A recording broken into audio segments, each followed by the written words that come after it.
I'm not sure who to believe with this whole Gloucester high school girls plan to get pregnant together thing, but one thing's for sure, there are very few acting like adults here. We have 17 young girls, all under the age of 16, getting pregnant fairly close together. With some, it's not that big a deal because in Massachusetts, the age of consent is 16.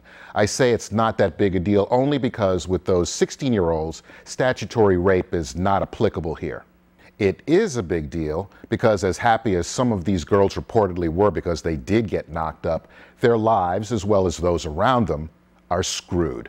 These young girls must think having babies is a lot of fun. Yes, they're cute, but as many of us adults know, raising babies that turn into toddlers, that turn into young children, that turn into teenagers are one of those aspects of life that turn your hair gray. What's also unfortunate is how comfortable we as a society make it for young girls to have babies before they're legally allowed to drive. Gloucester High School has daycare centers for the babies of their students. Hardly the right message when we're all trying to tell young teens that screwing around has adverse consequences on their lives, despite the ongoing conversation the community of Gloucester will have in the coming weeks and months. The removal of these daycare centers will be off the table. When we were growing up, there was no talk of school staff giving out contraceptives to students without parental permission. There were no daycare centers in schools to support those who strayed. Getting pregnant was taboo. I personally know of no students who got pregnant during my 12 years of grade school. It just wasn't done. Why? Because there was the fear and loathing. It was well known that a boy getting a girl pregnant would be yanked out of school to get a job to support that mother and baby. That boy was also said to be at physical risk from both his and the girl's father. A girl who got pregnant would be yanked out of school to take care of that baby. There were no support mechanisms in the schools. You got pregnant, your life, as you hoped it would be, was over. That was enough for most of us not to do something we knew was wrong. In listening to the adults in the equation, I can understand why the teen girls and boys are so screwed up. During a Monday, June 23rd press conference, the mayor of Gloucester sought to clear up the controversy if a pact, initially reported by Time magazine, between the 17 had indeed been made.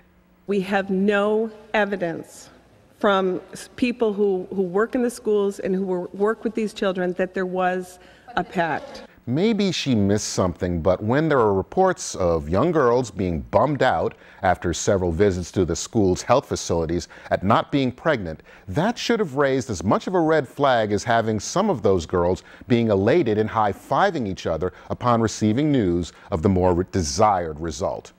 The original mention of a pact was given to Time magazine by Gloucester High School principal Joseph Sullivan, who has apparently dropped off the planet since his original interview where he said the girls made a pact to get pregnant and raise their babies together.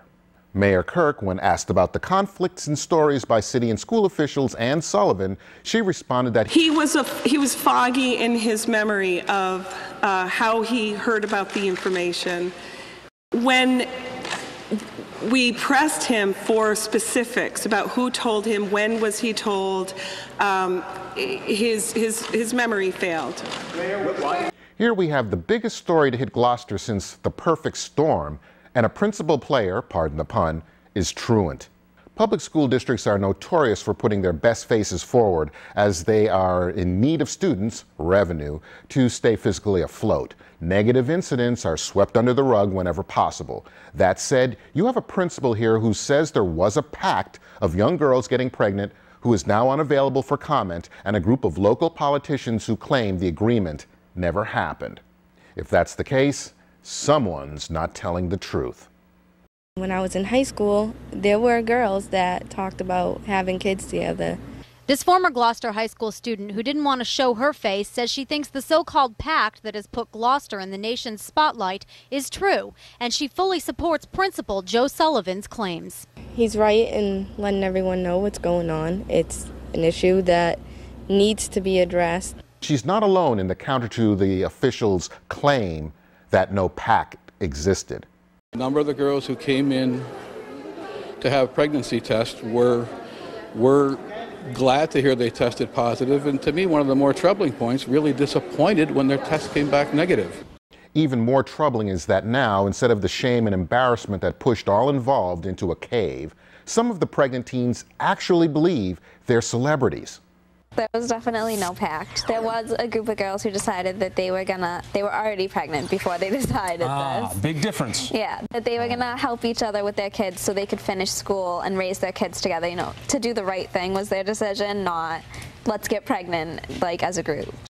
Obviously, Ms. Oliver is too young to understand the sophistry in her words, where the pregnant teens, who weren't part of a pact, collectively decided to do the right thing. It would appear their wisdom came a little late. It was hard to watch this giddy young girl seemingly intoxicated by her newfound fame and self-importance.